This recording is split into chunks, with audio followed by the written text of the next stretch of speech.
mieux. C'est ces affaires-là qui vous montrent ce que c'est toutes ces associations qui touchent de l'argent de l'État et qui sont là pour vous neutraliser dans le combat. C'est simplement ça. Hein.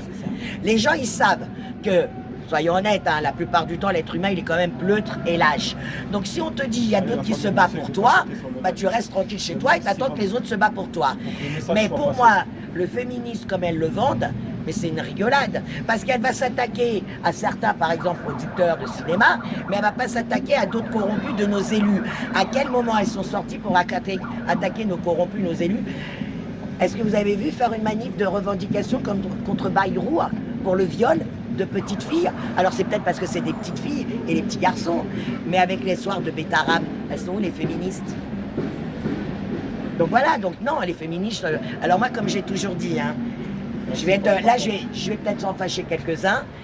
Moi, personnellement, j'ai aucun problème avec la communauté, dans la mesure que j'ai pas mal d'amis. Je sais, ça fait bizarre, parce que souvent, quand on dit ça, c'est... Mais moi, je peux vous le prouver. Les gens qui me connaissent, ils pourront vous le dire. Vous avez remarqué quand même que les féministes, les 3/4, c'est des lesbiennes. À la tête des associations, c'est des lesbiennes. Tu vas me dire qu'une lesbienne, c'est mieux que moi, comment je dois gérer un mec? Moi, j'ai aucun problème avec le phallus. Donc, si en vérité, toi, tu essayes de me mettre un truc qui me sépare d'un homme du phallus pour essayer de me serrer dans ton lit, je suis désolé, je ne broute pas de minou. Hein. Voilà ma réponse à ces féministes de 2 balles. D'accord? Parce que c'est ça la réalité. Et c'est pas... Et regardez bien, hein, Karine Forest, hein, la tête de je sais plus quel truc de féministe.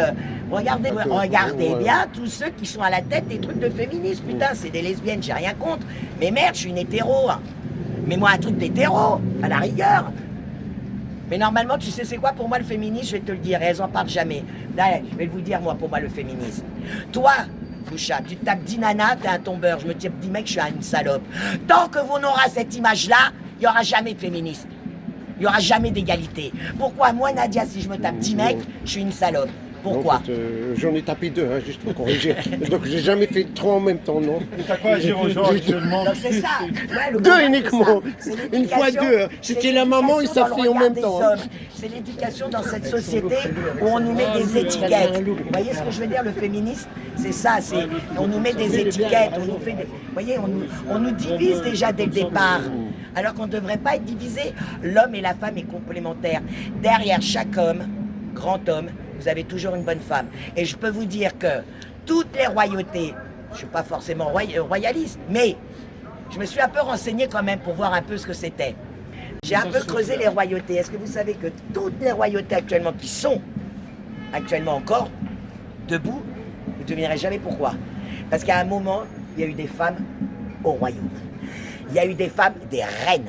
Et c'est elles qui ont tenu leur royauté. Parce qu'en temps normal, notamment surtout en France, là, la couronne se retransmettait que par filiation homme. Mais il y a des pays où c'était les deux. Les pays où c'était les deux, et ben, comme par hasard, ils sont toujours des royautés. Parce qu'il y a eu des reines. Je ne dis pas ça par vantardise ou par féminisme, mais c'est pour vous dire. Et donc, pour revenir au sujet principal, vous pouvez donc écrire à Inda, vous pouvez demander aussi un parloir pour la soutenir, d'accord? Donc je vous le redis, hein, Inda Sebahi, Sebahi, 7 avenue des Peupliers, 91 700, Fleury-Mérogis, numéro d'écrou 49 0404. Voilà, d'accord? Et je vous le dis, elle est simplement en préventive, elle n'a pas été jugée. Quand son procès est le 4 juin. Donc le 4 juin, il faudra venir en force à Bobigny pour la soutenir, elle, et Sarah et Valérie aussi, qui passeront aussi le 4 juin. C'est une réalité. On dirait qu'on se bat contre des criminels, mais c'est ça. Mais c'est une secte, pourquoi je l'appelle la secte? C'est une secte, et oui, ce sont des criminels, ce sont des mafias. C'est une mafia financière, une mafia médicale, médicamenteuse, parce que dans les procès qui sont sortis dernièrement, on a bien vu surdosage médicamenteux, donc avec la complicité de médecins, complicité de pharmaciens, d'accord? C'est une mafia aussi, donc je vous ai dit financière, médicamenteuse, c'est une mafia aussi de justice, parce que c'est avec les avocats qui combinent avec les juges et la secte, ça leur permet d'avoir un chèque en blanc à vie, du moins à vie, pendant des années, parce qu'une fois que l'enfant il est placé, ils savent qu'il y aura plusieurs procédures. Donc c'est un chèque à chaque fois, hein, parce qu'à chaque fois qu'il repasse au tribunal, l'avocat il prend son chèque. Hein. à chaque fois. Donc c'est un chèque en blanc. En vérité, c'est des revenus pendant 3, 4, 5 ans pour l'avocat. C'est une réalité. Donc c'est pour ça qu'il y a certaines lois qui pourraient mettre en place pour neutraliser, ça ne les arrange pas de le mettre. Et je confirme mes propos, et qu'on ne vienne pas me dire diffamation, je les attends. Dans la mesure que même pour les gilets jaunes, nos camarades ont été condamnés dans l'intention de commettre un délit. À aucun moment ils l'ont dénoncé. Par contre, et je l'ai déjà dit et je les ai souvent attrapés, par contre c'est raclure. Quand Macron s'est attaqué à leur... On arrive.